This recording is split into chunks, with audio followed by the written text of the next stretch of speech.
Hello बच्चों, let's read this question. So this state question is a state true and false type of question. Okay, तो statement में लिखा है the mass of an object is dependent upon the value of the acceleration of gravity. ठीक है, acceleration of gravity. ठीक है, तो जो आपका मास है वो आपका एक्सेलरेशन ऑफ ग्रेविटी पर डिपेंड करता है. ठीक है, तो चलिए बच्चों इस क्वेश्चन का की कॉन्सेप्ट आप क्या लिख सकते हैं. द की कॉन्सेप्ट, देखिए इस क्वेश्चन का की कॉन्सेप्ट आप मास लिख लीजिए. मास, ठीक है, मास की बेसिक डेफिनेशन क्या होती है हमें वो बताना पड़ेगा. ठीक है, और बताना कि ये स्टेटमेंट आपका ट्रू है या फिर फॉल्स है. ठीक है, देखिए बच्चों मास बेसिकली मास को हम डिफाइन करते हैं. मास होता है आपका कोई अमाउंट ऑफ मैटर कंटेंट. क्या लिख सकते हैं, mass is define as the amount of matter content. ठीक है, अमाउंट ऑफ मैटर कंटेंट. ठीक है, कोई सब्सटेंस में कितना मैटर क्या कर रहा है आपका कंटेंट कर रहा है, this is define as the mass. इसे हम क्या बोलते हैं आपका, ऐसे ही हम क्या करते हैं, मास को हम क्या करते हैं आपका डिफाइन करते हैं. ठीक है, तो ये क्या कहलाता है आपका मास. मास की डेफिनेशन हो जाएगी the amount of matter content. ठीक है, मास देखिए आपका अदर पैरामीटर्स पे क्या रहता है आपका, इंडिपेंडेंट रहता है. क्या रहता है आपका, किसी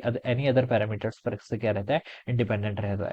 यहाँ पर स्टेटमेंट है बोला गया कि the mass of an object is dependent upon the value of the acceleration due to gravity. ठीक है, एक्सेलरेशन ऑफ ग्रेविटी पर क्या करता है, डिपेंड करता है. तो बच्चों ये स्टेटमेंट आपका फॉल्स हो जाएगा. मास देखिए आपकी इंडिपेंडेंट क्वांटिटी, मास की एक इंडिपेंडेंट क्वांटिटी है and it is a scalar quantity. ये जस्ट ये बताता है कि कोई कितनी क्वांटिटी क्या कर रहा है, कंटेन कर रहा है, कितना मैटर क्या कर रहा है, कोई ऑब्जेक्ट क्या कर रहा है. अगर हम बोलते हैं कि किसी ऑब्जेक्ट का मास 5 kg, तो उसका मतलब है कि उसमें कितना मैटर क्या कर रहा है, कंटेन कर रहा है. ये जस्ट आपको ये बताता है. ठीक है, मास आपका एनी अदर थिंग्स पर क्या करता है, अदर पैरामीटर्स पर डिपेंड नहीं करता है.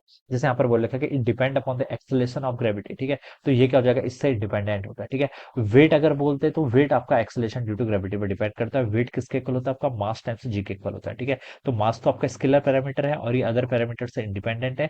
जी क्या है आपका, एक्सेलेरेशन ड्यू टू ग्रेविटी. ठीक है, तो वेट देखिए मास पे भी डिपेंड कर रहा है और जी पे भी डिपेंड कर रहा है. ठीक है, लेकिन मास इंडिपेंडेंटली आपका क्या करेगा, एक्सेलेरेशन ड्यू टू ग्रेविटी पर डिपेंड नहीं करेगा. तो ये स्टेटमेंट क्या हो जाएगा आपका, फॉल्स हो जाएगा. Mass mass just tells us about the amount of matter content. ठीक है, और ये किसी एनी अदर पैरामीटर्स पर क्या करता है, डिपेंड नहीं करता है. Alright, so this would be the answer of this question. Okay, this statement is false. So I hope you all understood this concept. All the best and thank you so much.